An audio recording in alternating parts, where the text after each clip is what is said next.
Viernes, a priori, siempre que gana Tsitsipas, Jannik Sinner, que ha sufrido bien el primer set con Moutet, pero luego ha acabado ganando. Y el domingo ya sería la gran final. Veremos si Djokovic, si Zverev o quién estará por ahí. Pero nos espera una semana de tenis espectacular. Vale. Gracias, Ángel. Un abrazo. Un abrazo. El martes lo damos en tiempo de juego. ¿A qué hora? Bien, ya. Es que no se sabe todavía. Yo creo que va a ser sesión de noche, porque es un partidazo y porque es mejor que el Sinner Dimitrov, ¿no, con lo cual sería 8:15 y haría alguna conexión con Manolo si lo hace él y luego, por supuesto, lo contamos íntegro en tiempo de juego. Perfecto. Gracias, Ángel. Hasta luego. Un abrazo, chao. Ahora las preguntas. ¿Quieres que el partido te vaya como anillo al dedo? Descubre el My Match en exclusiva en Winamax. Crea tu apuesta escogiendo selecciones de un mismo partido y obtén tu cuota personalizada. Imagina tu escenario ideal gracias a My Match y pon una cuota a tu intuición. Winamax, las mejores cuotas. Juega con responsabilidad, solo para mayores de 18 años.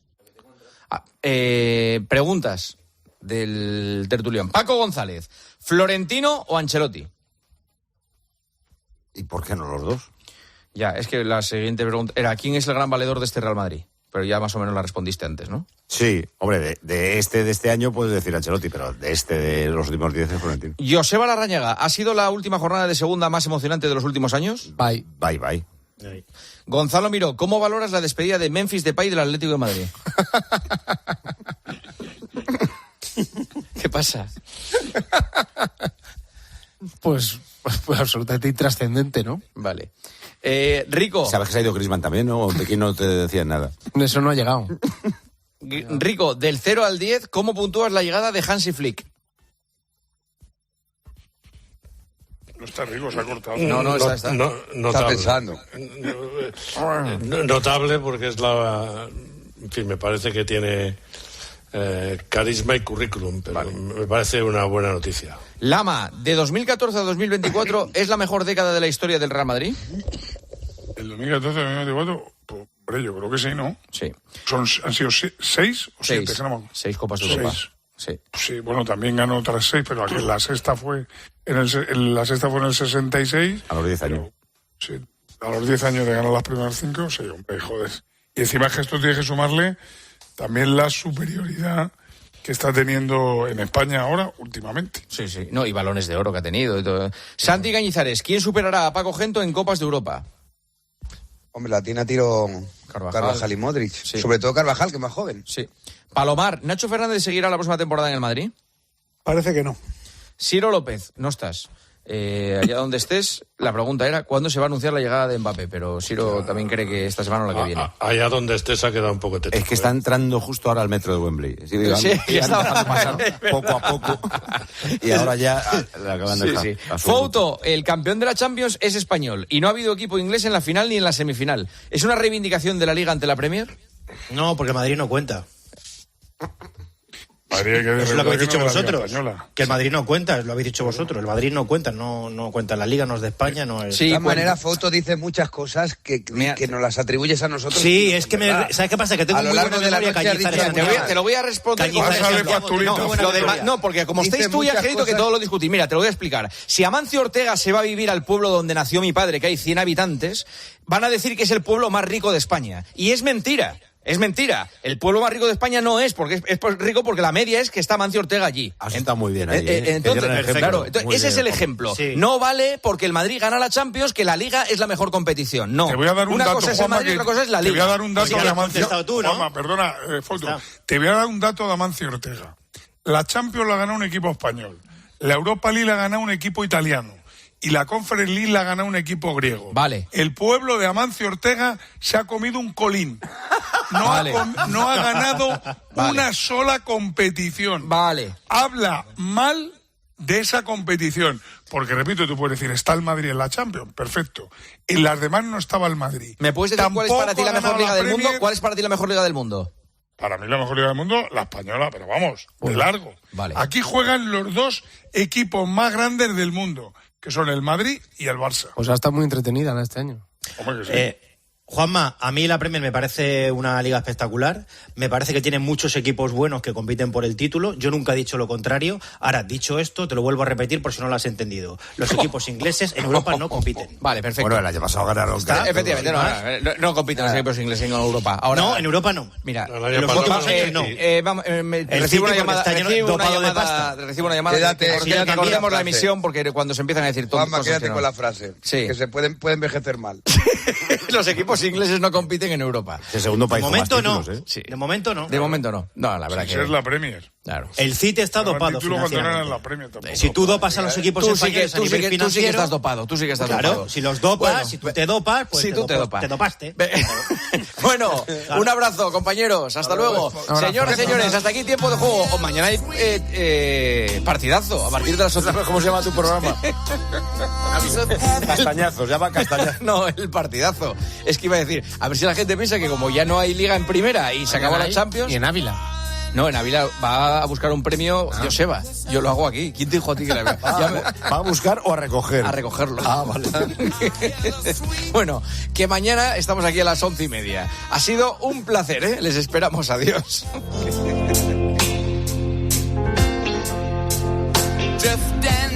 Juanma Castaño. Tiempo de Juego. COPE. Estar informado.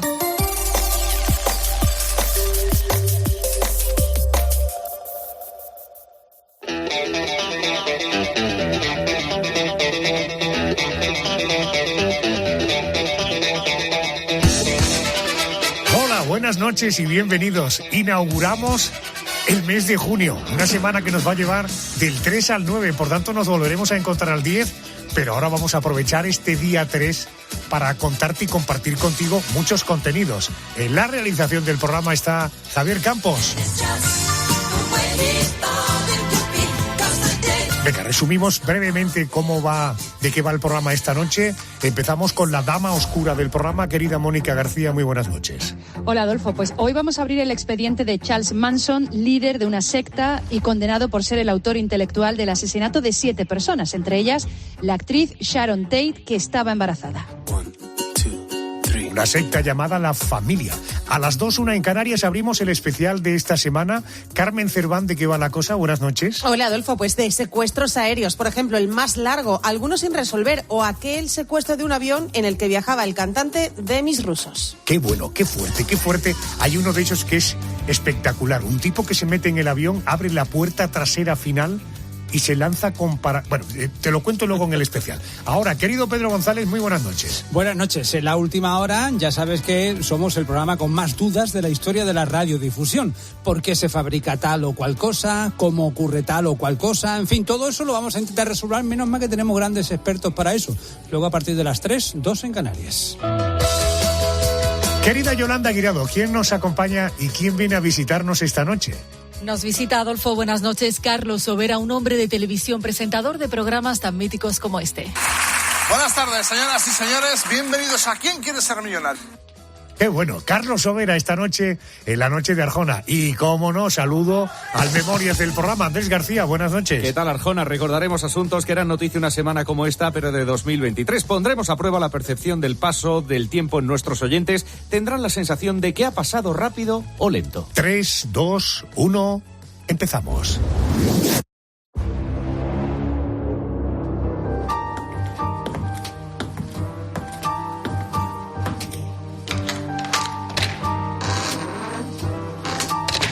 Crónica Negra.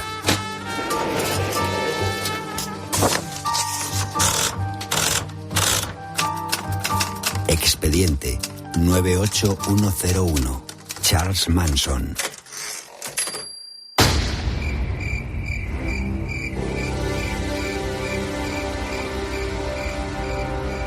Agosto de 1969. La policía recibía la llamada de Winifred Chapman, el ama de llaves de la mansión del director de cine Roman Polanski y su esposa, la actriz Sharon Tate. Entre gritos y sollozos entrecortados, les avisaba de algo trágico, pero que en caso alguno pudieron imaginar tan espeluznante como el cuadro que encontraron a su llegada a la casa de Bel Air Pocos minutos después, en el jardín, sobre el césped, en grandes charcos de sangre, yacían Abigail Folger, hija de un rico industrial norteamericano, y Wojtek Frykowski, escritor y cineasta amigo de Polanski. Sin embargo, la escena más sobrecogedora y macabra la encontrarían en la sala principal de la villa. Sharon Tate, de 26 años, y en su 8º mes de embarazo, presentaba una enorme herida por la que habían vaciado su vientre. El cuerpo sin vida de la joven se bamboleaba siniestramente, suspendido del techo por una cuerda de nylon, cuyo extremo se encontraba anudado a la cabeza del cadáver de Hell Sebring, un famoso peluquero de famosos. En la pared, sobre Hell Sebring, se podía leer la palabra pig, cerdo. Estaba nítidamente escrita con sangre. 9 meses después, se sabría que todo aquel espanto lo había urdido y dirigido un personaje llamado Charles Miles Manson, un monstruo que pasó el resto de su vida en la cárcel. Murió a los 83 años, en noviembre de 2017.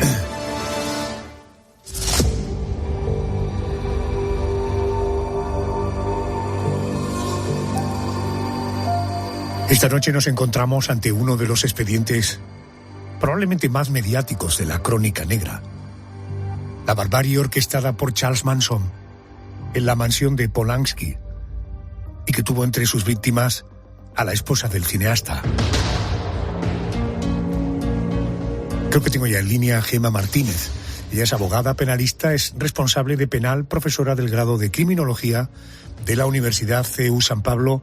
Querida profesora Martínez, muy buenas noches y bienvenida a COPE. Muy buenas noches, Adolfo, encantada de estar contigo. Hablamos de un personaje como en tantos otros casos de la crónica negra, con una infancia complicada, un amplio historial delictivo, pasó varios años en la cárcel. Quiero que nos situemos en 1967, 2 años antes de este espeluznante crimen. Charles Manson funda una secta a la que llamó La Familia. Resúmame, por favor, cuál era la doctrina de la secta, quiénes eran sus seguidores y de qué manera vivían. Pues efectivamente, Adolfo, Manson tuvo una infancia muy complicada. Él estuvo en algún sitio de acogida, tenía una madre alcohólica y prostituta, y pues este tipo de perfiles, ¿no? Psicópatas que tenía un sentimiento de abandono, le faltaba esa asociación fraternal. Fíjate que a los 13 años comenzó ya en el mundo de la delincuencia y después de varias condenas de prisión comenzó precisamente en la cárcel a estudiar esoterismo, interesarse por la filosofía, y nos situamos, como dices, en 1967. Yo creo que fue el punto de inflexión. Se traslada a San Francisco y allí pues estaba casi mendigando por las calles hasta que conoce a una mujer que la seduce y se va a vivir a su piso, pero es que al cabo de poco tiempo tenía ya en su piso 18 chicas más, jóvenes todas, menores de 24 años, que eran sus esclavas sexuales. Ten en cuenta que vivimos en una época de California, movimiento hippie, pero lo cierto es que tenía este personaje un gran poder de seducción, era considerado como una especie de gurú, y con todo eso pues funda esa familia, la familia, como dices, la familia Manson. Una familia que era pues una secta apocalíptica, logró convencer incluso a sus seguidores, que obtuvo pues recorriendo toda la costa de California a bordo de un autobús, hombres, mujeres, una vida desenfrenada de sexo, música, drogas, pero a modo de una secta satánica.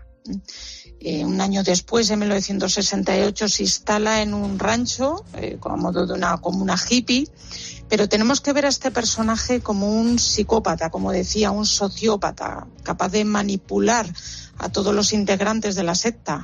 Tenía una idea persistente, obsesiva, de que se estaba acercando una guerra racial y él era el que iba a liderar, ¿no?, el mundo. Y eso, además de unos grandes deseos de convertirse en estrella del rock, y movió pues a muchos contactos, incluso con personajes famosos.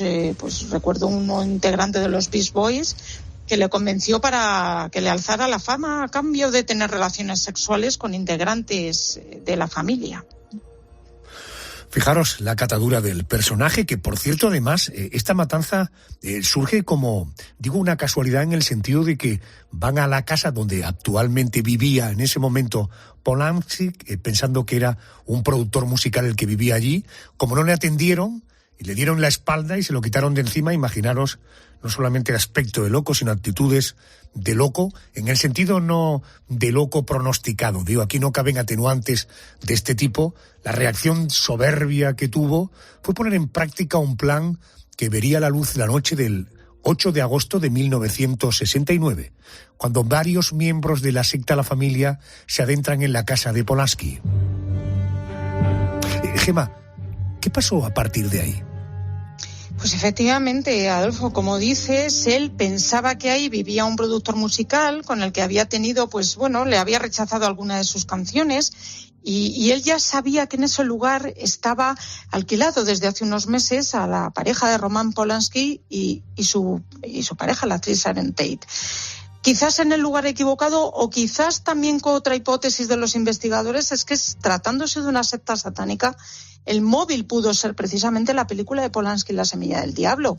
Pero es que este hombre, guiado por ese afán de manipulación que tenía, diseñó la matanza, no la ejecutó.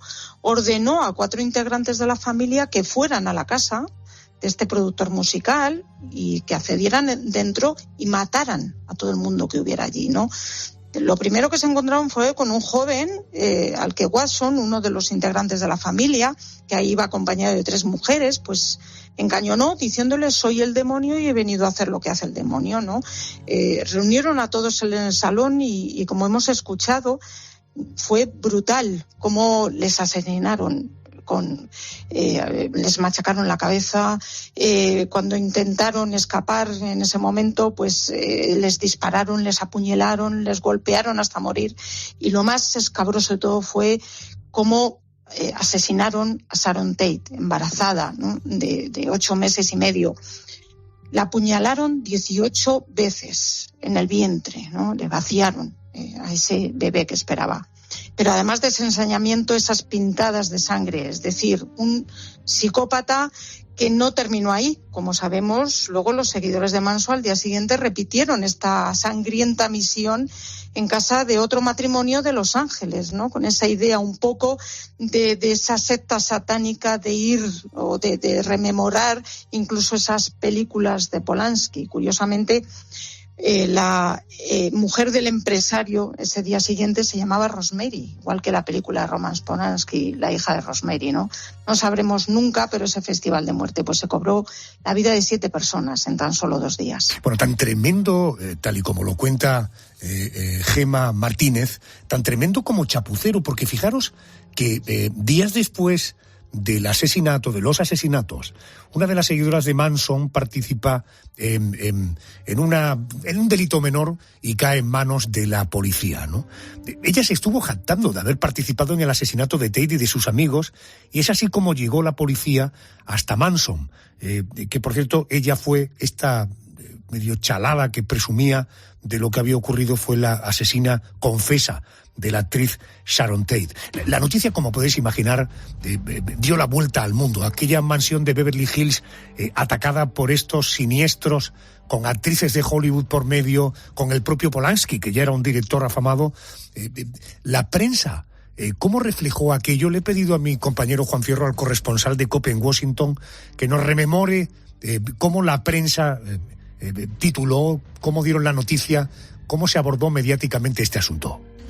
La verdad es que la reacción mediática fue tremenda, no solo aquí en los Estados Unidos, sino en todo el mundo, debido a la brutalidad de los crímenes, por una parte, y también por la personalidad de las víctimas. Sharon Tate, su marido Roman Polanski, formaban parte entonces de la élite de Hollywood. Fue un caso muy seguido en los medios de comunicación, el crimen, las pesquisas policiales, las detenciones y el posterior juicio. En cuanto a la casa ya no existe. Fue demolida en el año 1994, pero el número 10.050 de Cielo Drive en Benedict Canyon, en Los Ángeles, es una dirección con historia. La casa original fue construida en el año 1942 para la actriz francesa Michelle Morgan, y sus residentes posteriores incluyen estrellas de Hollywood como Lillian Gish, que fue la protagonista de Duelo al Sol, Cary Grant, Henry Fonda o Candice Bergen. En febrero de 1969, Roman Polanski y su mujer Sharon Tate alquilaban la casa. El 9 de agosto, como hemos venido relatando, se cometían los crímenes. El último residente de la casa fue un músico llamado Trent Reznor, que tenía un grupo que se llamaba Nine Inch Nails. Trent renovó la casa a principios de los 90, construyendo un estudio de grabación, un estudio que se conocía como The Pig, el cerdo. Trent dejó la casa en diciembre del 93, llevándose la puerta principal que ahora está en los estudios de grabación Nothing Studios en Nueva Orleans. En 1994 la casa fue demolida, la nueva mansión se llama Villa Vela, se cambió también la dirección, ahora es el 10.066 de Cielo Drive y su actual propietario es el productor de Hollywood Jeff Franklin. La nueva casa no se parece en nada al escenario de los crímenes. Gracias, querido Juan. Vamos a junio del 70, comienza en Los Ángeles el juicio contra Charles Manson, autor intelectual de la masacre que estamos recordando esta noche. Gemma, ¿cómo fue el juicio? ¿Cuál fue la actitud del principal acusado, es decir, de Manson? ¿Mostró arrepentimiento? ¿Mostró pena? ¿Mostró satisfacción? ¿Qué papel jugó? Pues arrepentimiento cero. Cero, absolutamente. Fue un juicio muy mediático y el fiscal tenía un reto muy difícil por delante, porque tenía que demostrar que Manson era el responsable último, el inductor, el autor intelectual, pero no había estado en la casa.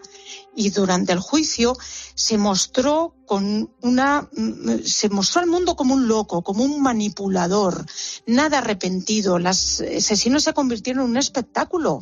Un día aparecía con un chaleco confeccionado para él por las chicas de la familia con su propio pelo, otro día con una cruz grabada en la frente que luego se convirtió en una esvástica.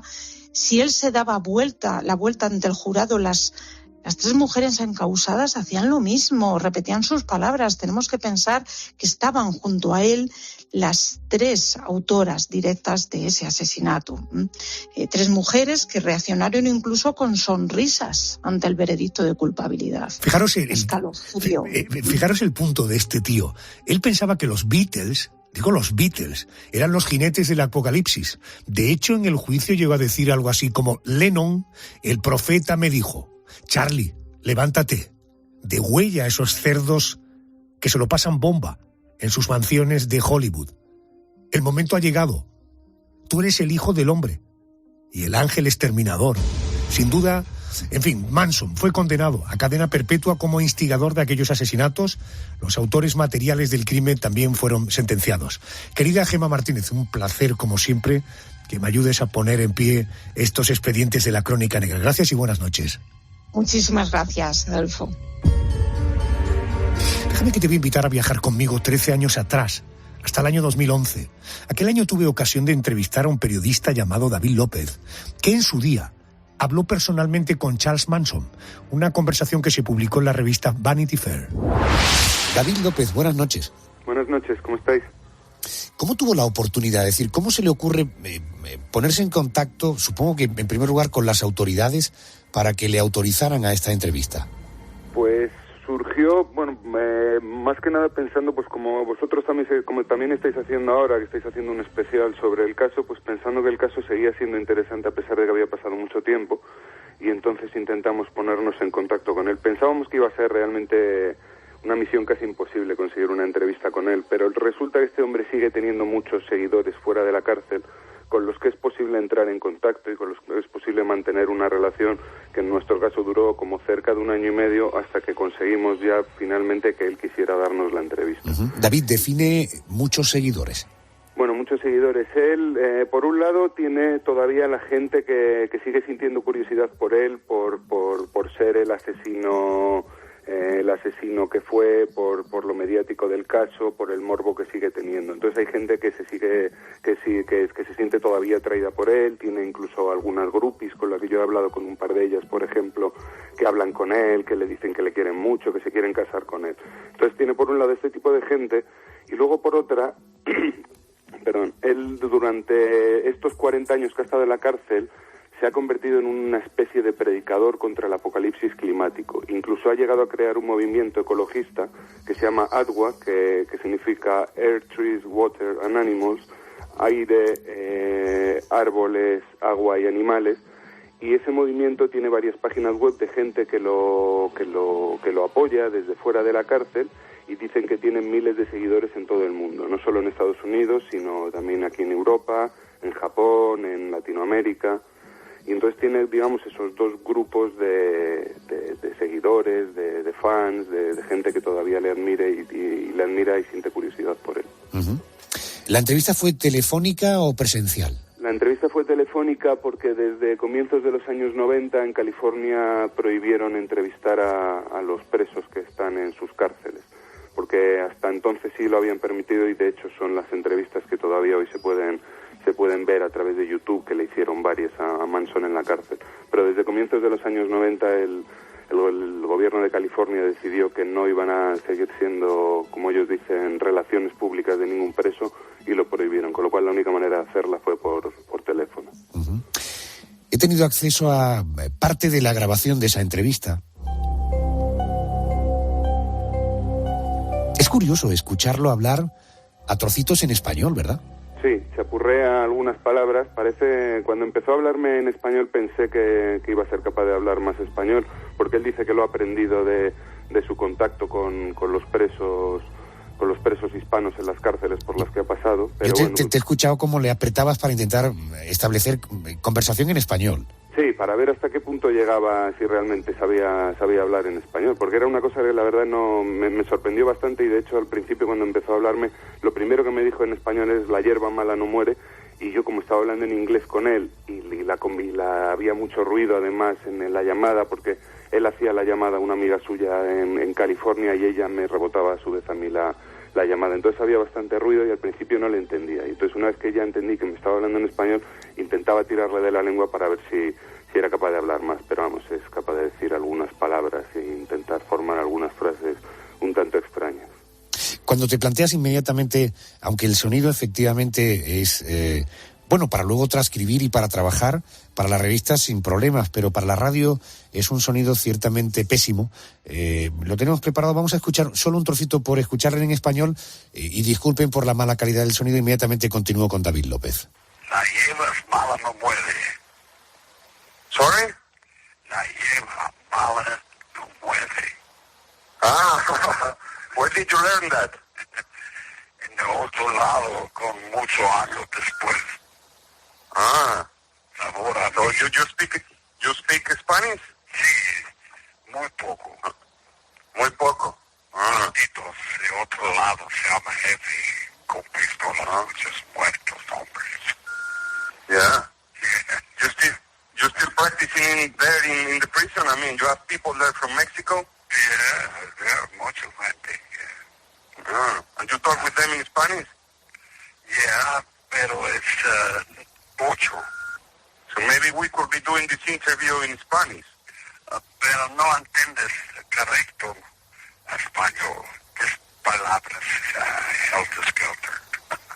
Yeah. Bueno, ahí continúa la conversación entre el periodista y el asesino, el loco, el paranoico. David, una vez que ya conoces que tienes acceso al personaje, ¿qué pretendías con la entrevista? ¿Conocer cómo estaba en este momento o rememorar parte de lo que ocurrió? Pues sobre todo conocer cómo estaba en este momento y qué dice a estas alturas de todo lo que sucedió, del personaje en el que se ha convertido, y un poco entender quién era y tener acceso a él y preguntarle directamente a él. Pero en su discurso la verdad es que en estos 40 años no sigue siendo el mismo, sigue manteniendo la misma versión sobre los hechos, que él no hizo nada, que él no ordenó a nadie matar a nadie, y no ha cambiado demasiado. David, ¿cuánto duró la conversación? Fueron 4 llamadas de unos 15 minutos, que es el tiempo que tienen marcado de duración de las llamadas, como 1 hora de conversación. Después de todos esos minutos de conversación que mantienes con este loco, ¿a qué conclusión llegas? ¿Que estás ante qué tipo de ser humano? Una pregunta complicada, ¿qué tipo de ser humano? Un personaje que está loco, pero que la verdad es que yo creo que tiene una gran capacidad de comunicar y se entiende, me refiero de comunicar no por las cosas que dice, sino por el tipo de mensaje que emplea, por cómo juega